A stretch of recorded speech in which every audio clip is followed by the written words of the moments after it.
بسم اللہ الرحمن الرحیم۔ السلام علیکم ناظرین، آج ہم جانتے ہیں کہ حضرت آدم علیہ السلام سے پہلے کائنات میں کیا تھا اور حضرت آدم علیہ السلام کی تخلیق کس طرح ہوئی۔ حضرت آدم علیہ السلام سے پہلے دنیا میں کیا تھا؟ یہ وہ سوال ہے جو سب کے ذہن میں آتا ہے کہ کائنات میں انسانوں کے بسنے سے پہلے آخر کیا تھا۔ ایک صحابی نے حضور صلی اللہ علیہ وآلہ وسلم سے سوال کیا کہ اللہ کے رسول، زمین اور آسمان کو پیدا کرنے سے پہلے ہمارا پروردگار کہاں تھا؟ آپ نے فرمایا کہ تب اللہ کے سوا اور کچھ نہیں تھا، پھر اس نے پانی پر اپنا عرش بنایا، گویا یہ اس کائنات کی ابتدا تھی۔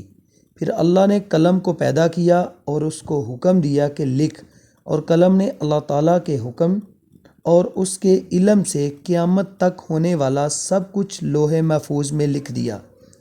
اس کے بعد آسمان اور زمین کی 6 دن میں تخلیق کی گئی۔ یمن سے آئے ہوئے ایک وفد نے حضور صلی اللہ علیہ وآلہ وسلم سے کہا کہ ہم آپ سے دین کی سمجھ اور قلم کی ابتدا جاننے کے لیے آئے ہیں۔ آپ نے فرمایا، جس کا مفہوم یہ ہے کہ سب سے پہلے صرف اللہ تھا، اس کا عرش پانی پر تھا، پھر اس نے قلم پیدا کیا، اس قلم نے لوح محفوظ قیامت تک سارے واقعات لکھ دیے، پھر آسمان اور زمین کو پیدا کیا۔ اس کی جو ترتیب ہمیں روایات سے پتہ چلتی ہے وہ کچھ یوں ہے کہ اللہ تعالیٰ نے ہفتے کے دن مٹی یعنی زمین کو پیدا کیا، تو اللہ نے زمین بنائی تو وہ کانپنے لگی۔ پھر اللہ نے اتوار کو اس میں پہاڑ بنائے، زمین کو سہارا دینے کے لیے، ایسے جیسے اس میں کیل ٹھوک دیے، ایسے جیسے زمین ساکن ہو گئی۔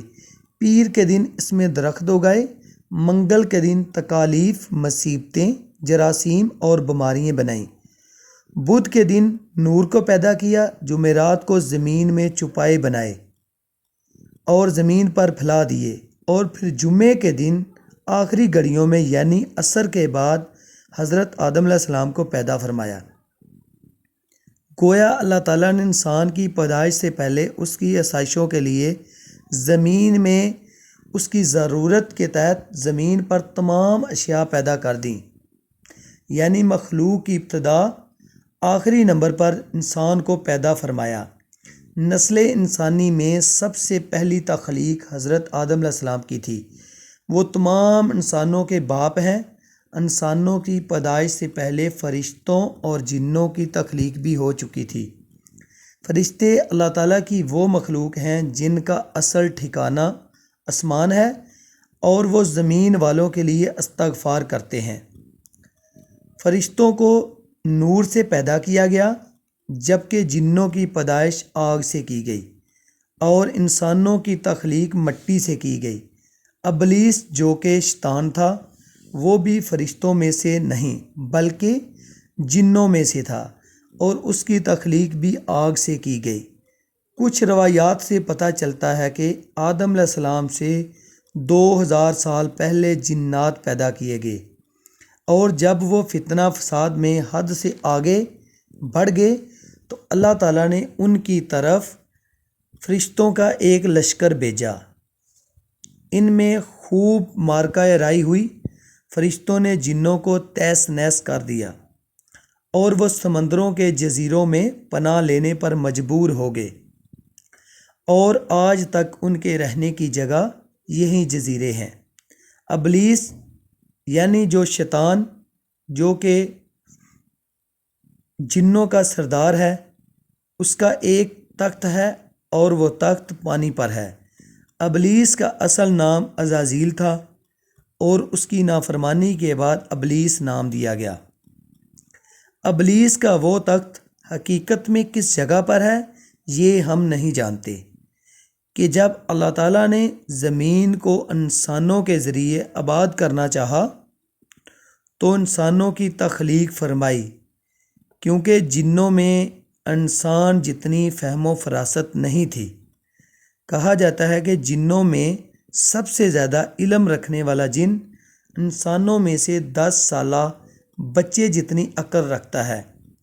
انسان کی تخلیق کر کے اس میں روح پھونکی، پھر اللہ نے فرشتوں سے فرمایا کہ میں زمین پر اپنا نائب بنانے والا ہوں۔ فرشتوں نے اللہ سے پوچھا کہ ایسی مخلوق کیوں پیدا کرتے ہیں جو زمین پر فساد کرے اور خون بہائے؟ ہم تیری تعریف اور پاکیزگی بیان کرتے ہیں۔ پھر اللہ تعالیٰ نے فرمایا جو کچھ میں جانتا ہوں وہ تم نہیں جانتے۔ فرشتوں کے سوال کے دو مقاصد تھے۔ پہلا یہ کہ جنوں کی طرح فساد پھیلائیں گے، دوسرا یہ کہ کیا ہم سے تیری عبادت میں کوئی کوتاہی ہوئی۔ بہرحال جب اللہ تعالیٰ نے آدم کو پیدا کیا تو زمین سے مٹی لانے کا حکم دیا۔ پھر اللہ کے پاس اللہ کے حکم کے مطابق مٹی لائی گئی۔ وہ مٹی اللہ تعالیٰ نے پوری زمین سے اٹھوائی تھی۔ یہی وجہ ہے کہ آدم کی اولاد رنگ کے مطابق یہی ظاہر ہوئی، بعض سرخ، بعض سفید، بعض سیاہ اور بعض اسی کے درمیان۔ اس مٹی کو پانی سے تر کیا گیا تو یہ تین بن گئی۔ قرآن مجید میں بعض جگہ پر انسان کی تخلیق کے لیے تراب کا لفظ آیا ہے، یعنی کہ خشک مٹی، اور بعض دفعہ تین کا لفظ آیا ہے جو کہ بھیگی ہوئی تر مٹی کو کہتے ہیں۔ جب مٹی کو پانی سے بھگو دیا گیا تو وہ لیس دار ہونا شروع ہو گئی۔ پھر اللہ تعالیٰ نے خود اپنے مبارک ہاتھوں سے مٹی سے انسان کا ڈھانچہ تیار کیا۔ دیکھیں کہ اللہ تعالیٰ انسان سے کتنی زیادہ محبت کرتا ہے۔ سب سے زیادہ اللہ تعالیٰ انسان سے محبت کرتا ہے۔ اللہ تعالیٰ نے انسان کی تخلیق فرشتوں کے سپرد نہیں کی، بلکہ خود انسان کو ایک مورتی کی صورت میں ڈالا۔ اس کے بعد اس کو ایک مقررہ مدت تک چھوڑا رکھا، یہاں تک کہ وہ گیلی مٹی خشک ہو گئی، یہاں تک کہ اس کا رنگ سیاہ ہو گیا اور اس میں سے بدبو آنے لگی۔ وہ خشک ہو کر کھنکھناتی مٹی بن گئی اور آخر میں آگ پر پکی ہوئی مٹی کی صورت اختیار کر گئی۔ جیسے قرآن پاک میں فخار کہا گیا، اس سے مٹی کے کچھ اور بھی الفاظ قرآن مجید میں ملتے ہیں، مثلا حامیون یعنی سیاہ مٹی، مسنون یعنی بدبودار مٹی، سلسال یعنی کھنکھناتی مٹی یعنی بولنے والی مٹی۔ تخلیق آدم اللہ تعالیٰ کا ایک کرشمہ ہے۔ مزید معلومات کے لیے ہمارے چینل کو سبسکرائب کریں اور ساتھ بیل آئیکن کو دبائیں تاکہ ہماری ہر نئی آنے والی ویڈیو آپ تک پہنچ سکے۔